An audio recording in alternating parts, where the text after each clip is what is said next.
gama mi, dmi.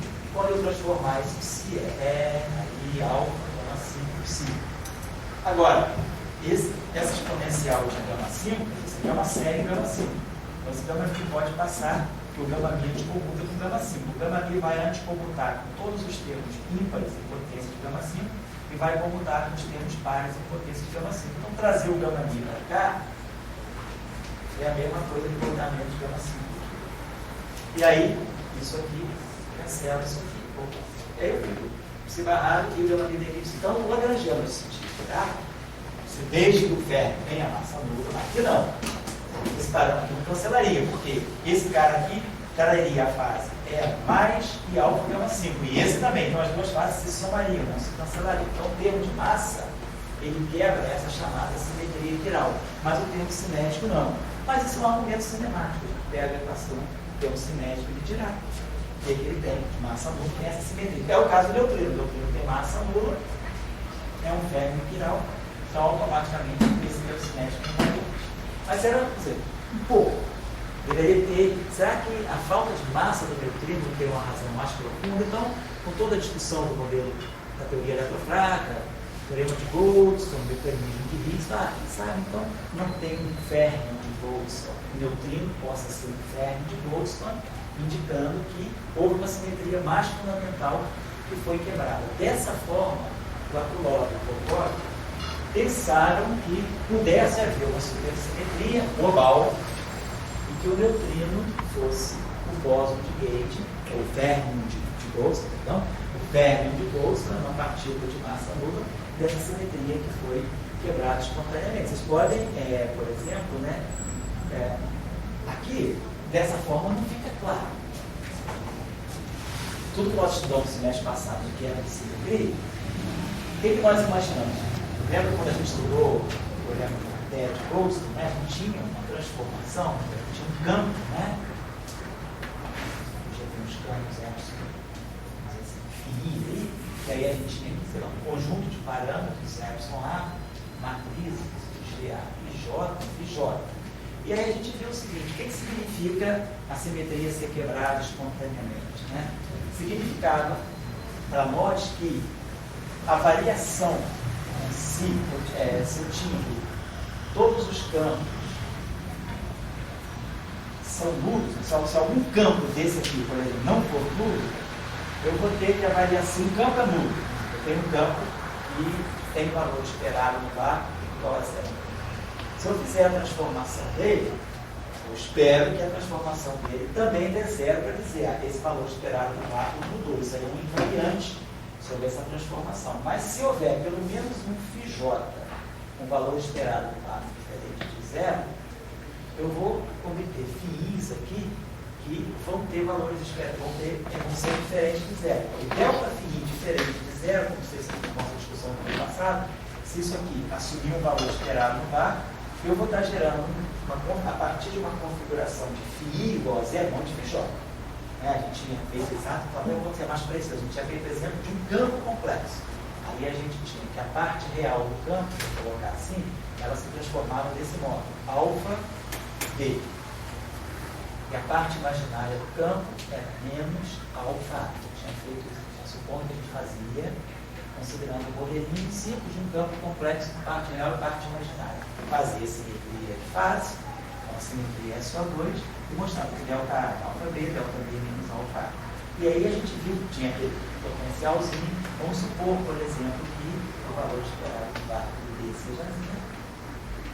O valor esperado do VAR é diferente de zero, a gente colocava o potencialzinho de tal maneira que era A2 mais A12, que era o famoso fundinho de garrafa, né?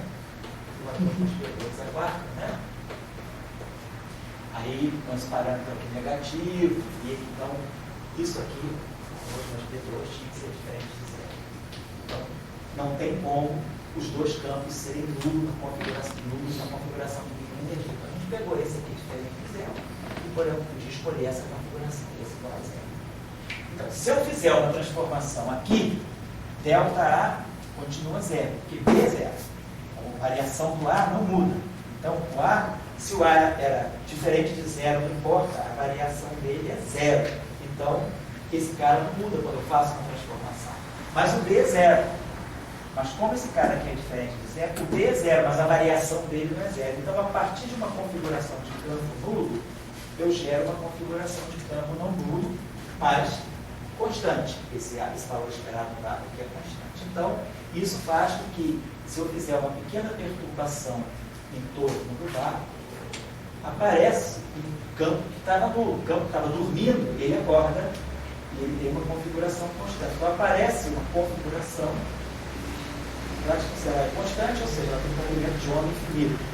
Ou seja, aparece uma configuração de um campo que tem frequência nula é massa nula. Então aparece o bóson de Goldstone. Então, o bóson de Goldstone, ele é um gigantezinho que é despertado quando eu faço uma pequena perturbação no campo do dado. Então a ideia era, será que eu não poderia fazer isso com o Fermi?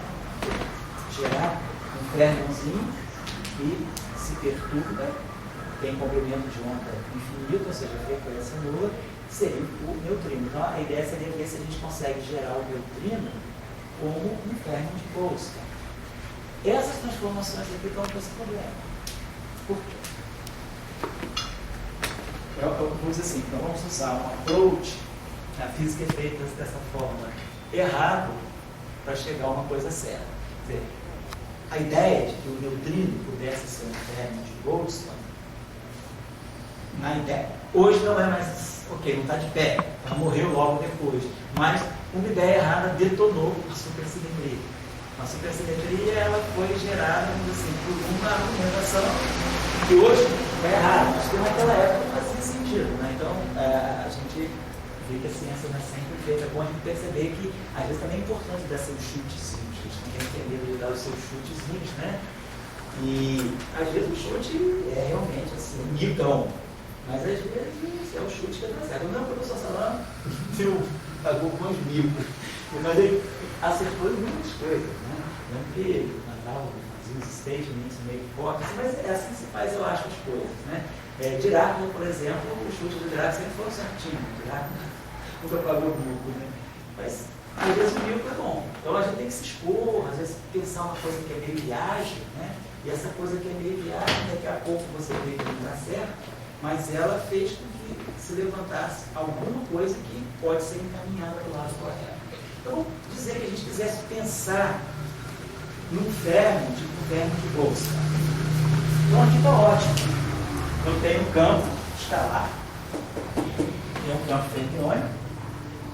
Esse campo fermiônico, de repente, eu poderia dizer, eu tenho uma situação, um background, uma situação em que esse campo é nulo. Aí, se eu faço uma pequena perturbação em cima desse campo, gera uma configuração de campo que não é nulo.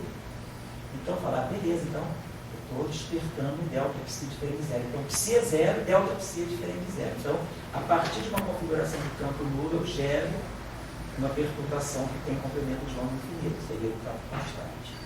As custas, a gente sabe, de um escalar. Isso é ótimo. O escalar está sempre aí para fazer esse papel, porque o escalar pode assumir valor esperado no vácuo diferente de zero, como nós andamos falando aí no semestre passado, sem quebrar a simetria de Lorentz. Nós tínhamos visto por que a gente sempre usa o campo escalar para quebrar a simetria de Lorentz. Porque nós sabemos, se o campo exponencial adquire valor esperado no vácuo, se o campo vetorial adquire valor esperado no vácuo, ou se um campo tensorial em geral adquire valor esperado no vácuo, não nulo, significa que, por argumentação de simetria de Lorentz, o meu vácuo ele tem que ter espinho. Então, portanto, o meu vácuo perde simetria. A simetria tem simetria translacional, mas perde simetria rotacional. Quebra a simetria de Lorentz, nós já tínhamos visto isso. Então, o melhor campo que pode se condensar no vácuo, pode ter um valor esperado no vácuo, sem quebrar a simetria de Lorentz, é um campo escalar. Então, aqui a gente tem um campo escalar. Então, quem sabe tem uma dinâmica, nós vamos fazer uma coisa assim mesmo, né? Modelinho, né? Tudo muito primário para a gente ver se constrói alguma coisa. Quem sabe esse campo escalar, ele pode ter associado assim um potencial de Higgs. Ele pode ter um potencial tipo fundo de garrafa, chapéuzinho mexicano, né? Um potencial M2A2 mais lambda Φ4, lambda 4. E esse M2 é negativo. Se esse M2 é negativo, esse campo pode adquirir um valor esperado num vácuo diferente de zero. Que nós sabemos que a simetria translacional é constante. Então, beleza, esse campo sendo diferente de zero, o outro campo, se a outra variação fosse do tipo εA, estaria ótimo, estaria gerando alguém não nulo a partir dele, mas olha, infelizmente tem a derivada. A derivada de uma constante é zero. Então, se a configuração de campo no vácuo é constante, por invariância translacional, Dni é zero. Então, isso não me deixa a chance de eu ter um delta psi diferente de zero. Então, já está bom. Então, já a minha ideia durou 5 minutos, realmente, como disse o Andy Warhol, né? São os famosos 5 minutos. 5 minutos de ideiazinha deu certo. Morreu. Mas a gente tem que tirar um remedinho, né? O que eu preciso para que aquele delta psi consiga resistir bravamente a uma perturbação sem se zerar? O DNA acabou. Eu posso, nada me impede de eu acrescentar esse termo aqui, mas o epsilon eu tenho que manter. Mas um escalar, não é A. Eu não posso mais acrescentar A porque a dimensão. Eu poderia pensar, se eu fizesse isso, maravilha. dA é zero, mas A é diferente de zero. Então, a partir de uma configuração de psi igual a zero, eu gero um delta psi diferente de zero por causa disso aqui. E isso aqui é um Fermi no final do dia, tá? Delta psi. E aí eu gerei um Fermi constante. Então, opa, caiu meu Bose de Bose, meu Fermi de Bose. Mas eu não posso fazer igual a cada dimensão. A gente já fez, a gente tentou começar com isso, mas aí já não dá. Mas nada me impede de introduzir um campo novo. Então, por que a gente não introduz aqui um novo campo escalar? F. Também real. Só que um campo diferente. Ele não tem dimensão. Ele não tem dimensão meio. Campo, quer dizer, campo escalar, genuíno, físico, em 3 dimensões, nós já vimos, ele tem que ter dimensão meio. A tem dimensão meio. Psi, dimensão 1. Epsilon, dimensão menos meio. Então aqui é menos meio. E aqui é 1. Então esse carinha aqui deveria ter dimensão de massa. A 3 meios. Né? 3 meios menos meio dá 1. É a dimensão desse cara.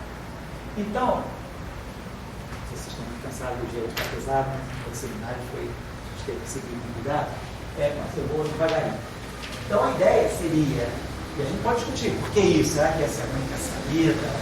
Então, estou entendendo assim, o esforço. O esforço da gente está sendo tentar construir a supersimetria da maneira mais, vamos dizer assim, mais física possível, né? Colocando elemento por elemento, sem nenhuma assim, nenhum ingrediente muito artificial.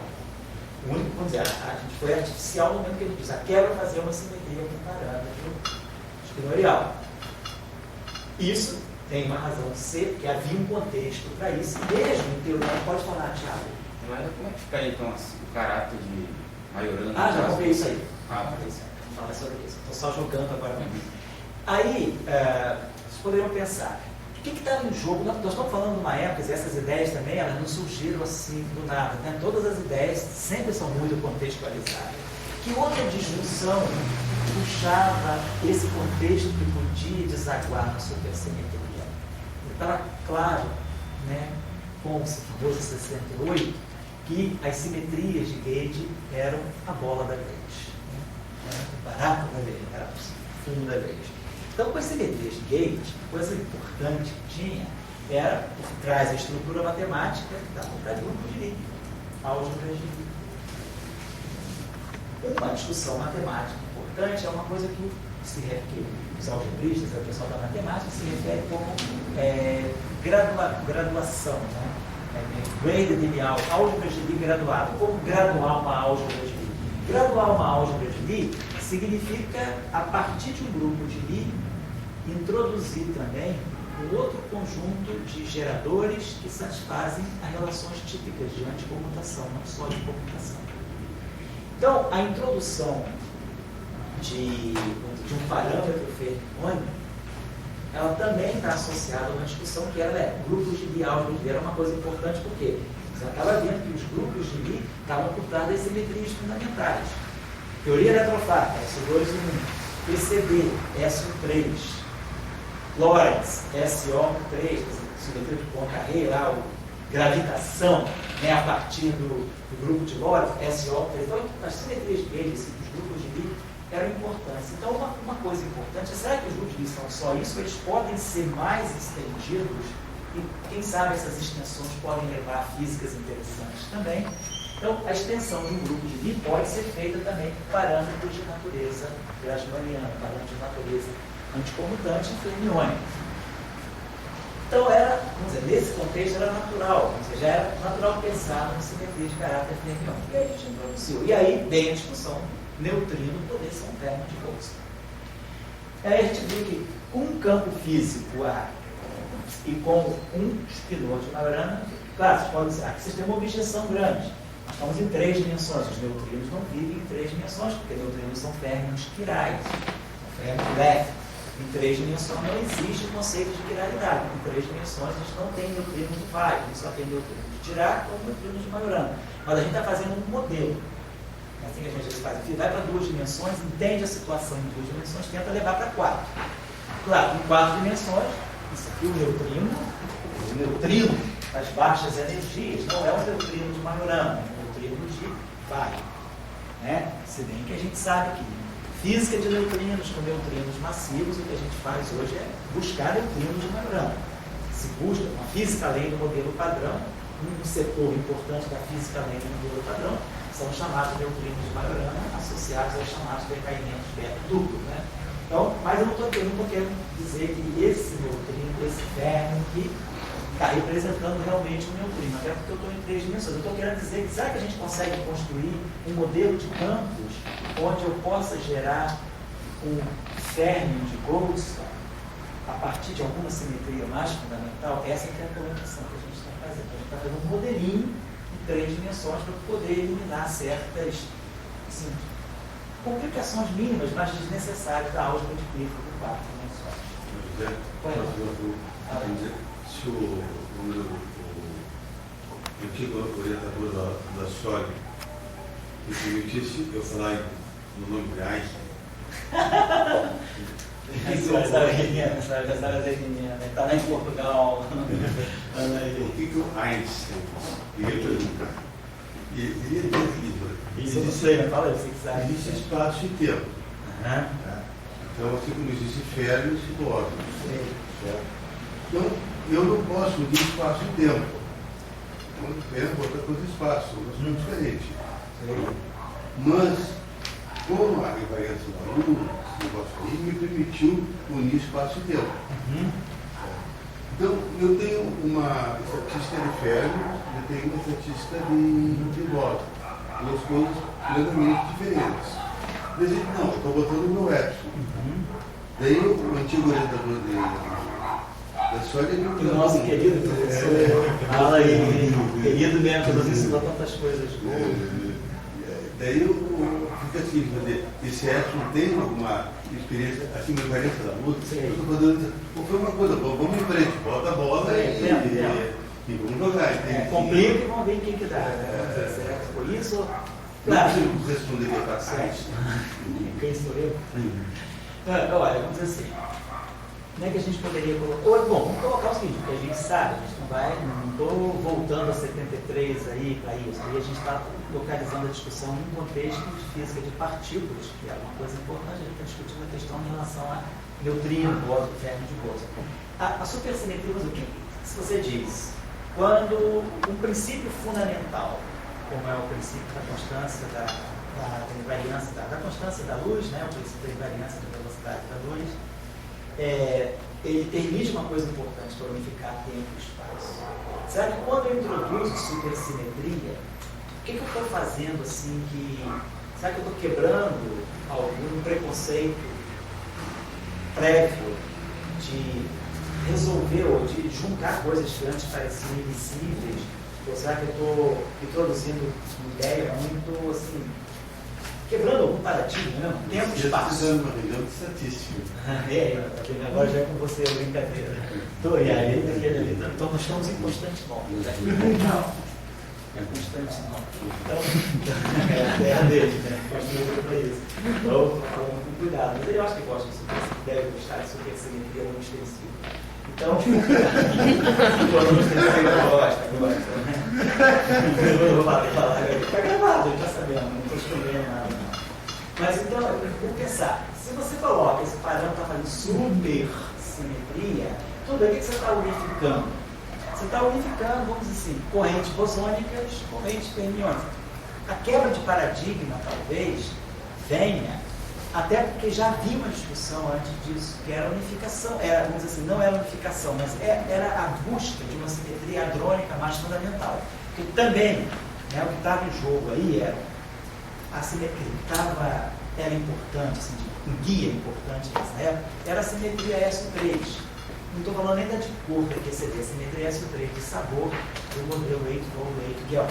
Havia a simetria SO3 das interações fortes, hadrônicas, multiplates, né, de bárions, de multiplates, de mesons, os hadrons, né, estão agrupados em bários e mesons. Eu tinha, por exemplo, um octete de bário, próton, nêutrons, partículas sigma, depois um decplate, octete de mesons, outro octete de mesons. Então, a gente tinha aquelas representações multiplates, né, características de SO3, mas sempre assim, partículas fermiônicas do lado, partículas bosônicas do outro, multiplates só de bósons e multiplates só de férmions, mesmo que os férmions tivessem spins diferentes, férmions de spin meios, férmions de spin 3 meios, ou bósons, meso, escalar de spin 0, junto com meso, vetorial, spin 1, mas era bóson férmico para férmico. Uma questão que se perguntava era, será que não tem uma simetria hadrônica mais ampla?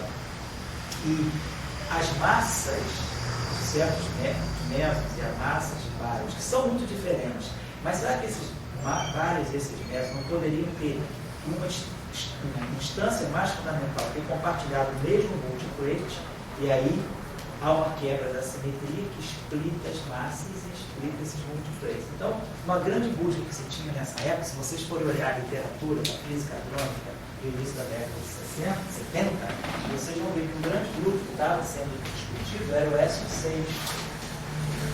Você pensava a simetria de SO3 evoluiu para SO4, né? E o SO4 ela evoluiu depois que apareceu o Sharp, em 74, mas já havia a ideia de que pudesse, essa simetria SO6 pudesse ser uma simetria mais unificadora da física hadrônica, onde diferentes spins poderiam estar em conjunto. Então havia uma discussão importante. Então, a supersimetria, ela também, de uma certa maneira, ela permitiu uma unificação, que não é uma unificação talvez tão fundamental quanto o espaço-tempo, mas era uma unificação em que você consegue agora encontrar um meio de dizer que bósons e férmions compartilham o mesmo multiplate. Você pode ter degenerescência entre bóson e férmio. E claro, se você não observa, é porque tem um mecanismo de quebra que faz o split das massas.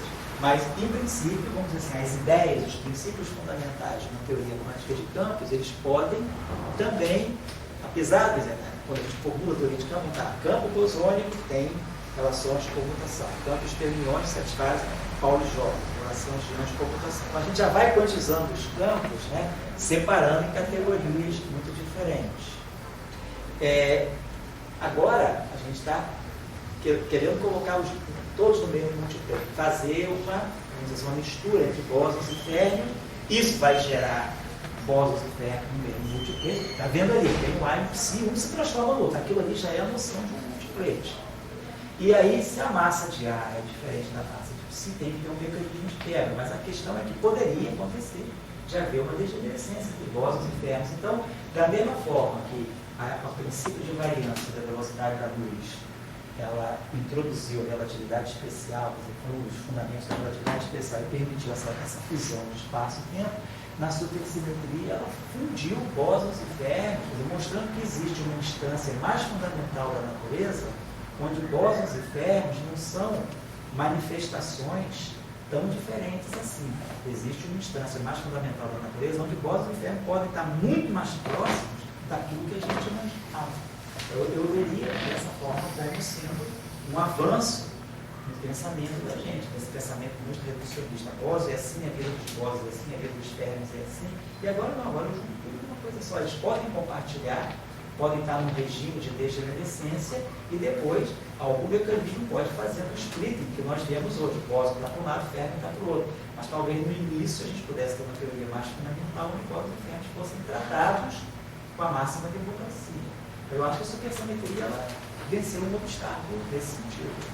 Você fala muito de massa, de genericência, isso é uma coisa. Outra coisa é, aí na questão de coloca da estatística. São duas estatísticas diferentes. Então, quer dizer, vamos chamar de palavras mais simples e simples. De palavras clássicas. De repente, se não, tem uma outra palavra, não é como se, e as coisas são, não tem água e azeite aí, não. Eu acho que, de uma certa maneira, é um passo, talvez, menos impactante, até por causa do contexto. Nós vamos falar, unificar tempo no espaço. Em 1905, quando nem mecânica quântica existia, para dizer a verdade, só existia uma partícula que era o elétron, ninguém sabia mais nada, não sabia nem próprio ainda. Quer dizer, é você unificar tempo com espaço naquela realidade e agora unificar bósons e fermions já no momento em que você já sabia tantas coisas, né?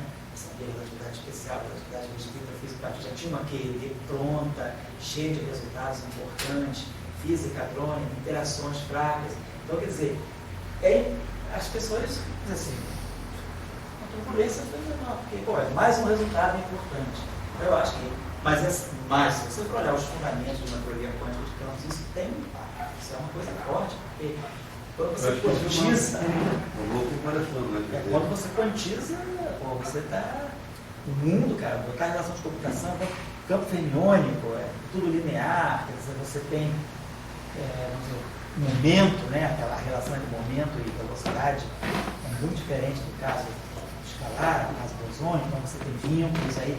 Eu acho que você, quer dizer, você está mexendo bastante com a ideia, se você sobretudo pensa no conformalismo canônico, né, na segunda quantização da visão canônica, eu acho que a supersimetria ela mexe bastante com essa nossa visão do que realmente é uma teoria quântica. Ela te ajuda a entender tanto a verdade que depois o resultado é o próprio convergência ultravioleta, a supersimetria melhora muito a questão da divergência, que é a divergência introduzida pelo caráter operatorial de distribuição dos campos quânticos. Quando você coloca a supersimetria e essas divergências se tornam muito mais suaves, né, gentis, se cancela, então o que era quadrático vira logarítmico, você está, de alguma maneira, também mexendo na estrutura de quantização desses campos. Então, acho que a supersimetria ela deu. Agora, claro, o barulho foi menor porque já se tinha uma comunidade muito mais informada, né? muito mais resultados. Mas ela mexeu com esse paradigma de criar multipletes agora onde tem fermions e bósons. Nessa época, inclusive, a expectativa era: será que o neutrino e o fóton, já que ambos têm massa zero, um é bóson e o outro é férmio, eles não seriam, então, duas manifestações, dois parceiros num regime supersimétrico? Então, ou seja, o fóton, nessa época, era estimulante pensar assim, o neutrino e o fóton, então, eles podem ter primórdios, né, quando o universo era supersimétrico, terem sido duas manifestações de uma mesma coisa.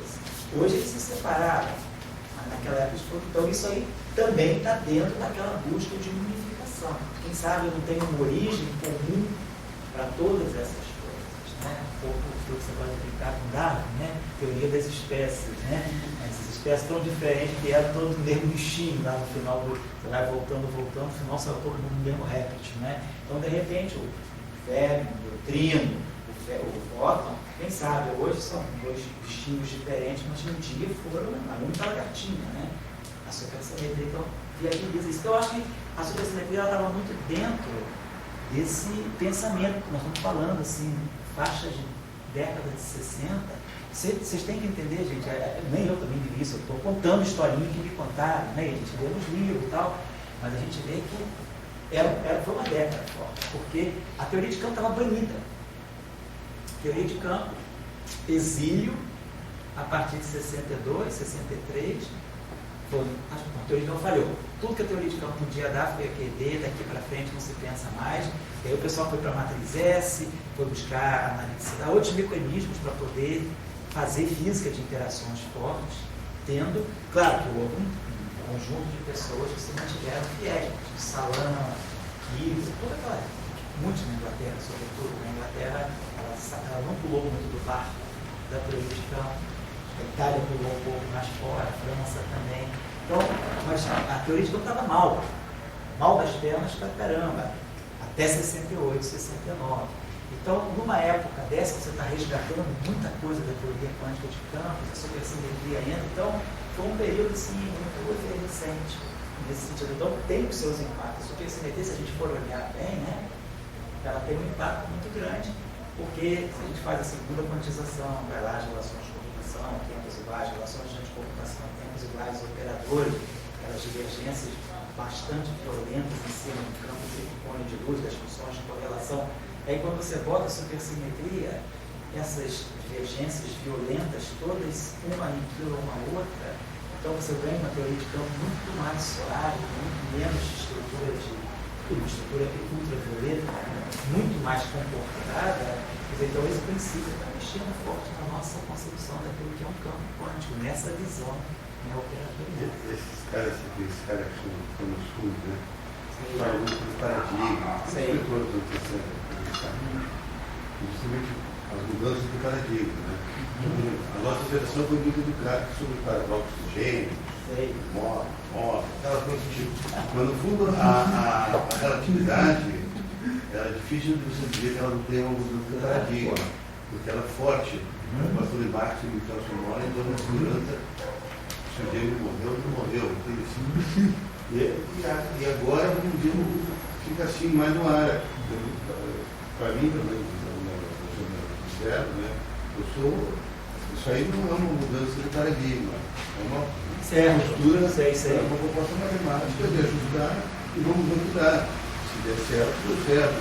Mas não é se eu fosse falar, não me parece uma mudança de paradigma. É uma proposta viável. Eu acho que ela é menos, uma mudança, vamos dizer assim, mais fraca, né? Vamos assim, é uma muito forte, né? Mas digamos, se ela porque espaço e tempo, vamos dizer assim, é uma coisa mais senso comum, quer dizer, qualquer um se preocupa com espaço e tempo. Qualquer pessoa. Mas ninguém sabe de Bose do Fermi. O cara pode estar extremamente preocupado sobre o campo, espaço e tempo, mas não está nem aí para falar de Fermi e Bose. Então, vamos dizer, o impacto da supersimetria foi um impacto mais de uma tribo. Você pegou uma tribo de iniciados. O impacto do espaço-tempo que era o homem da rua. O cara que está lá no metrô lendo o jornal está preocupado. Você lê um artigo sobre espaço-tempo, se tiver duas colunas, uma sobre espaço-tempo e uma sobre Fermi e Bose, Fermi e Bose é coisa de economista, coisa de... vai olhar. Espaço-tempo mexe com qualquer um. Então eu acho que também tem um pouco disso, mas a força, para quem, vamos dizer, por se iniciar, assim, da física, mais ainda, quem vai ficar ligado à teoria de campo, estudo de CDB, recebe. Eu não estou gravando ET, estudo em catequizar ninguém, até eu estou raciocinando junto agora, né? Falando de coisas que eu também nunca pensei muito, que vai lá fazendo cálculo, mas eu acho que a supersimetria, assim, ela tocou fundo em certos aspectos. Estou te perguntando, aqueles livrinhos que a gente via do Gabon, por exemplo, que chama de Bose, se bota uma caixa de fósforo, quanto Bose, o que quiser. Daí o Fermi não, daí ele botava lá a figura cheia a caixa. São duas coisas diferentes. E aí como é que você consegue colocar as duas convivendo, uma puxando pela outra, uma gerando a outra? Aí isso aí, para quem sabe o que é um Fermi, sabe o que é um Bose, olha lá a estatística de Fermi e Bose, de Fermi e Bose-Einstein, o cara vê que não é tão simples assim colocar essas duas coisas juntas, né? As relações de comutação, sempre uma é comutação, outra é de comutação, como é que você vai unir isso tudo? No formalismo do supercampo, você vê que automaticamente de uma única relação de comutação saem relações de comutação e de anticomutação. Então a supersimetria ela acomoda isso aí. De uma coisa que é a relação de comutação entre supercampos, você lê comutação entre campos bosônicos e anticomutação entre campos fermiões. Então as estatísticas vão saindo também de uma coisa mais unificada. Eu acho que é desse sentido, mas eu também concordo contigo que o impacto, assim, de unificar, eu não sei a senhora, cheio de experiência para falar, Eu acho que o impacto unificado de espaço e tempo, sem dúvida, é muito mais forte. Assim, naquela época, e nessa época também, qualquer um de nós, cara, você fala de wormholes, né? Buraco, né? De minhoca, túnel do tempo, que é coisa mais louca, que atrai qualquer um, né? De tempo. Assim. Então, quer dizer, esse assunto também tem um apelo muito forte. Isso aí é uma coisa mais, assim, refinada, assim, as pessoas têm que estar mais iniciadas para perceber a força desse princípio, desse conhecimento. Vou voltar a falar dessas coisas mais à frente. O curso é sobre supersimetria, a gente está sempre falando sobre isso. Aí o Thiago fez uma pergunta, que é, então tá, por que eu fiz isso? Ah, eu fiz isso porque eu estou precisando de um campo bosônico, que multiplicado por um fermo, deu um fermo. E aí, quem sabe esse campo bosônico, se ele tem um valor não nulo, a partir dele eu vou gerar aquela flutuação fermiônica que vai ser o polo do fermo de Boltzmann. Então aí o Thiago falou, bom, qual é a condição? Claro, isso aqui é um fermo de Majorana. Isso aqui é um fermo de Majorana. Isso aqui é um campo escalar. Quer dizer, um fermo de Majorana, se eu multiplicar um escalar pelo fermo de Majorana, esse cara aqui só vai continuar a ser Majorana, um bóson vezes um fermo de Majorana, só continua a ser um fermo de Majorana se esse bóson for real. Porque, claro, quando eu faço a operação de conjugação de carga, eu tenho que fazer isso. Operação de conjugação de carga, se eu pegar um bóson vezes um fermo e fizer a conjugação de carga, isso aqui vai ser bóson estar fermo conjugado de carga. Então, se o fermo é Majorana, beleza. Mas o bóson podia ser complexo. A única restrição para que isso aqui também seja Majorana é que o R seja real. Então eu tenho que introduzir um campo escalar para resolver o meu problema, mas agora ganhei outro. O que significa um campo escalar com essa dimensão? Então, dimensão 3 meios. Então imagina, um termo cinético. A gente sempre imagina que o campo escalar é derivada, campo, derivada, campo. Isso aqui jamais vai poder camação. Porque isso aqui é 3 meios, isso aqui é 3 meios, já dá 3. 1, 4, 5. Então eu tenho uma coisa com dimensão 5 em 3 dimensões. E aí, posso? O que é termo cinético? Termo cinético é um termo quadrático do campo. Por que eu tenho que colocar derivada? Eu não posso dizer que o termo é esse. Em dimensão 3. Vamos botar uma onda. Então, estou colocando um campo escalar, né? Sem culpa. Um campo escalar com dimensão 3 meio, e já assumindo a postura de coragem de que na hora de escrever essa. Então, esses campos estão envolvidos dessa forma. E aí eu falei, beleza, introduzi esse campo. Mas agora, se eu introduzir esse campo aqui, ele também tem que se transformar. Então, significa que eu botei um campo novo no multiplete. Então, de A, psi, né? Eu passei a psi, Então, apareceu um elemento novo no multiplete. Um campo escalar real de dimensão 3D. Qual é o jeito de eu transformá-lo? E se ele é um campo escalar, quer dizer, o ΔF dele, do lado direito eu vou ter que ter o epsilon, que é o parâmetro da supersimetria. Eu tenho que ter o epsilon é onipresente. E tem que trazer o campo bosônico. O único campo fermiônico que eu tenho à disposição para colocar do lado direito é o psi. A variação do campo bosônico tem que depender do campo fermiônico. Então, bóson varia com férmio, férmio varia com os bósons, e esse bóson varia com esse férmio. Então eu tenho que juntar, agora fazer a mesma coisa, análise dimensional, etc, etc, ver o que eu posso resultar, qual é a minha possível montagem de um ΔF dentro desses princípios simples, dessas regrinhas. Então, primeira coisa é a dimensão. Então, F nós vimos, tem dimensão de massa 3 meios. Então, o nosso epsilon tem dimensão de massa menos meio. E o nosso psi tem dimensão de massa 1. Então, aqui eu tenho 1 meio. E aqui eu tenho 3 meios. Então, eu tenho que ver o que eu posso começar a enxergar aqui. Bom, vamos pensar bem uma coisa, gente. Ó. Esse cara é meio. Esse cara é 3 meios. O que está lhe faltando do lado direito? 1. Está faltando uma potência 1. Se eu colocar 1, pelo menos eu já resolvi o problema da dimensão. O que tem dimensão 1? É o psíquico. Eu posso colocar psíquico. A transformação seria não linear, obviamente. Dimensão 1 é momento. É derivada. Não posso colocar isso aqui. Então teria que ter uma derivada, que eu estou só botando os elementos. Claro, a derivada vai atuar no psíquico, se depende de x, né? Então aí é a mesma história. Esse cara aqui no final do dia tem que ser um escalar. Bom, se eu tenho um Feynman, um spinor, outro spinor, para formar um escalar, ou esses dois caras se fecham, epsilon alfa oficial, faz o condensado, mas essa derivada fica de fora. Todo mundo não tem índice I do lado esquerdo. O único jeito desse índice I morrer é se eu botar o tipo gama I aí. Gama I, então, está resolvendo os probleminhas todos. Então, a minha, já vamos começar a montar um pouquinho mais. Ó. Então, a gente pode pensar o seguinte.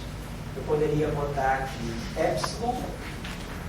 Então, eu tenho 2 espirores. Olha só o que eu poderia colocar. Epsilon barrado. Gama I, que é a matriz que vai fazer a ligação dos dois ferros. Dmi, vai atuar no psi. E aqui. Então, isso aqui já está com uma carinha boa. Isso aqui tem caráter escalar, tem no final do dia, isso aqui é um escalar, é um bilinear fermiônico, só que com derivado. A dimensão está legal, aqui é menos meio, aqui é 1 para meio. Meio, 1, 3 meios. Bate com a dimensão que nós tivemos que conviver para botar o epsilon lá. Tivemos que aceitar. Dimensão 3 meios é um escalar de Lorentz. Isso aqui é um escalar de Lorentz no final do dia. Isso aqui é um epsilon barrado alfa, gama mi, alfa, beta. Beta. Então não sobra nenhum índice do lado direito, nem índice tenorial, nem índice espaço-tempo.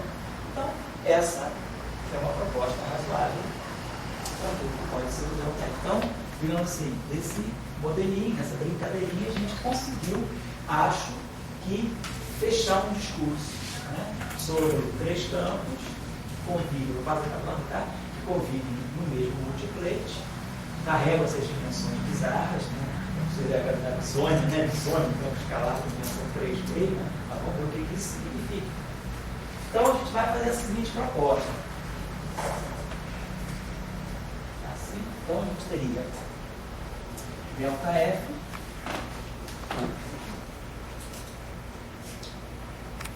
igual. Agora acertar o caráter, isso aqui tem que ser um escalar, tem que ser uma constante, tem que ser uma constante, tem que ser real no final do dia. Então isso aqui é um bóson, epsilon barrado, gama mi, dmi, psi.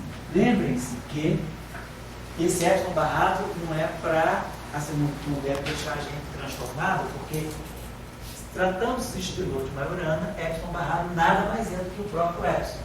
Lembre-se que epsilon barrado é menos epsilon transposto C a menos 1. Está lembrado disso? Então, na verdade, é o epsilon que está ali. Claro, a gente está colocando, nada me diz, será que precisa botar um 2 aqui, um meio aqui? Não sei, a gente vai depois, tem um conjunto de transformações, vamos propor o princípio de simetria, essas transformações devem ser simetria de alguma coisa, de um lagrangiano, de uma ação, e aí a gente vai acertar os fatorzinhos para que as transformações deixem alguma coisa invariante. Eu estou só acertando a forma das transformações. A gente pode estar perdendo fatores aí nessa brincadeira, fatores numéricos. Né? Mas isso aí é o princípio de simetria que vai dizer. E outra coisa que a gente vai ver daqui a pouco, eu vou deixar encaminhado para começar na aula que vem, é a álgebra, justamente a álgebra de Lie, que vai estar aí dentro, que aí a gente vai ver que automaticamente nós vamos ganhar aquilo que se chama álgebra de Lie granular. Do modelo físico, a gente vai chegar a uma estrutura matemática nova. E a supersimetria teve esse mérito ao longo da sua história. Através de modelos supersimétricos, os físicos conseguiram descobrir exemplos de espaços e de variedades que os matemáticos ainda não tinham classificado nem conheciam. Então, por exemplo, no estudo de modelos sigma supersimétricos em 4 dimensões, né, usando esses modelos mais supersimetrias, né, aparecem estruturas matemáticas que até o professor Bust falou aqui com vocês, né, no curso assim, que a gente fez naquela escola satélite, né, no mês de agosto, quando ele falou de variedades complexas, aqueles chamados espaços de Keller, variedades complexas, manifolds hermitianos, manifolds tipo Keller, manifolds tipo Kuiper-Keller. A supersimetria produziu uma série de variedades complexas que os matemáticos não conheciam. Através de lagrangianos, que foram escritos, modelos lagrangianos, esse modelo lagrangiano descreveu teorias altamente não lineares, variedades, né? E aí apareceram variedades matemáticas que os caras foram ver não eram conhecidas na literatura matemática. Então, através de um modelo físico, está gerando uma matemática. O que é interessante também desse modelinho que a gente vai ver na aula que vem, que vai dar tempo, a gente vai estar vendo que a gente vai estar descobrindo aí uma estrutura de álgebra de Lie com computadores e anticomputadores. Então, vamos em frente, mais um pouquinho só para fechar a discussão. Então, acho que, do ponto de vista assim, qualitativo, a gente conseguiu fechar a transformação. A única coisa que está faltando é mostrar que isso aqui é real. Porque se esse campo aqui é real, esse objeto aqui deveria ser real. Então vamos tirar o complexo conjugado dele. Eu tenho esse bilinear fermiônico. Epsilon barrado, gama mi, mi, si. Isso aqui é um bilinear fermiônico. Os bilineares fermiônicos, né, tirar o conjugado complexo é a mesma coisa que tirar o barrado de Dirac. Então isso aqui eu estou tirando o star desse objeto. Ao tirar esse star, eu troco a ordem dos espindores. Elipse barrado, gama mi barrado continua sendo gama mi, epsilon barrado é epsilon. Tá? Agora, se esse cara é Majorana e esse cara é Majorana, nós aprendemos que esse objeto aqui é antissimétrico. Na aula passada nós mostramos que para dois espindores de Majorana, se tiver psi barrado, psi Majorana, gama mi, que Majorana, se ambos são Majorana, isso aqui é igual a menos que gama mi. Na verdade, nós tínhamos mostrado na aula passada que para dois espindores quaisquer, né, eu posso sempre escrever isso aqui é menos que conjugado de K errado, gama mi, psi conjugado de K. Essa relação aqui é acidente, isso aqui é uma identidade, uma igualdade que vale para qualquer tipo de espindor. Então, claro, se o espindor for Majorana, os 6 são equivalentes. Essa expressão é antissimétrica para espindores de Majorana. Então, esse cara é Majorana. Esse aqui é um espindor. No final do dia, isso aqui é um espindor. Faz o papel, sei lá, de um espindor que tem um índice, exemplo, que li barrado. É um espindor. O espaço das matrizes gama, isso aqui é um espindor. Matriz, espindor. Então, estou dentro dessa receitinha aqui. Então, isso aqui é menos epsilon barrado, gama mi, elipse. Então, simplesmente o que eu fiz aqui foi usar de novo uma identidade típica de espindor de Majorana. Por isso que eu estou falando com vocês que o Majorana ele tem propriedade muito interessante, que é bom saber, porque é um recurso muito recorrente aí na supersimetria. Então, ao tirar o complexo, o que a gente fez foi tirar o complexo conjugado, esse aqui a gente está fazendo isso, quem é delta F star. O meu conjugado de K, conjugado complexo de delta F, é isso aqui. Mas e se tratando de um linear fermiônico, faz isso. E aí usamos essa propriedade aqui, que é igual a isso. E agora sim, aí é aqui que a gente usou pesadamente o fato de ser tudo Majorana. Como todo mundo é Majorana, esse bilinear fermiônico é antissimétrico quando eu troco a ordem dos espindores. Quer dizer, eles são espindores anticomutantes de Majorana. Se fossem comutantes, daria sim. Função anticomutante, como faz aquela coisa do transposto que a gente fez na aula passada. Então, essa expressão, como vocês estão vendo aqui, o Thiago lembrou, está faltando um I.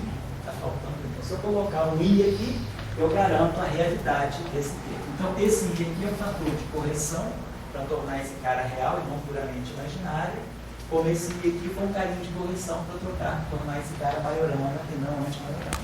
Certo? Então, com isso a gente construiu um conjunto. Eu vou só encaminhar o exercício para quem quiser fazer em casa e já trazer ou encaminhado, em dúvida, ou então resolver isso, mas a gente vai começar por aqui na aula passada, na aula que vem. Vamos pensar o seguinte: nós estamos introduzindo uma estrutura de simetria, uma pretensa simetria.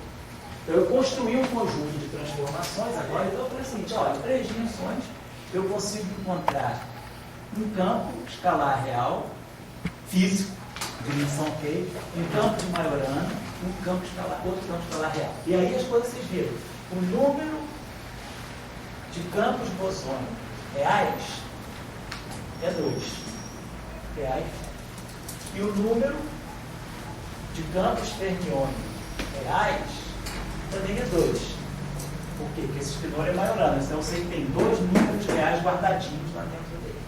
Não importa onde eles estão, mas tem 2 números reais. Então a gente começou já a ver que a gente fechou um conjunto de transformações, e para fechar esse conjunto de transformações não foi à toa, depois que isso aqui não é um acaso, o número de componentes bosônicas é igual ao número de componentes fermiônicos. Então tem 2 bósons, dois campos bosônicos reais e 2 campos fermiônicos reais. Estou repetindo para você, porque eu sei que isso aí muitas vezes o cara, a gente é recorrente e ficar pensando às vezes errado. O campo de Majorana, ele tem 2 números reais, né? Porque um espinor seria isso. Um espinor genérico em 3 dimensões. Se ele é Majorana, a gente viu na aula passada que, em geral, o alfa e o beta vão estar aqui embaixo também. Não sobra 2 números reais. Agora, se por acaso ele for Majorana, a representação de Majorana, então aqui não. Então, o gama real e o delta, 2 números reais. Então, isso que eu estou dizendo, tem 2 campos fermiônicos reais. Discussão só para lançar. Não vou falar na aula que vem. Uma discussão importante sobre a simetria é o que significa considerar campos on-shell e o que significa considerar campos off-shell. Vamos falar sobre isso. E aqui eu estou só chamando a atenção do seguinte fato. Nós temos campos, temos componentes. Nós não estamos dizendo que esses campos ainda estão sujeitos a nenhuma equação de movimento. Então, esses campos não estão satisfazendo nenhuma equação dinâmica. Então, eles não têm vínculo nenhum. Não é um campo de Klein-Bordel, é um campo escalar. Só simulei a dimensão pelo campo de Klein-Bordel. Então, na próxima aula, nós vamos ver que quando nós todos os campos estão totalmente livres. Os campos são simplesmente membros de um multiplete sem nenhum vínculo com equações dinâmicas ou variantes. A gente diz que os campos estão off-shell. Então, a gente está dizendo que esse multiplate, dessa supersimetria em 3 dimensões, ele tem 2 campos bosônicos off-shell e 2 campos fermiônicos off-shell. Se daqui a pouco nós dissermos, esses campos são campos que satisfazem uma dada equação de movimento. Eu quero que o A seja um campo de Klein-Bordel. Quero que o Psi seja um campo de Majorana. Satisfaz uma equação tipo Dirac. Então, a gente já vê.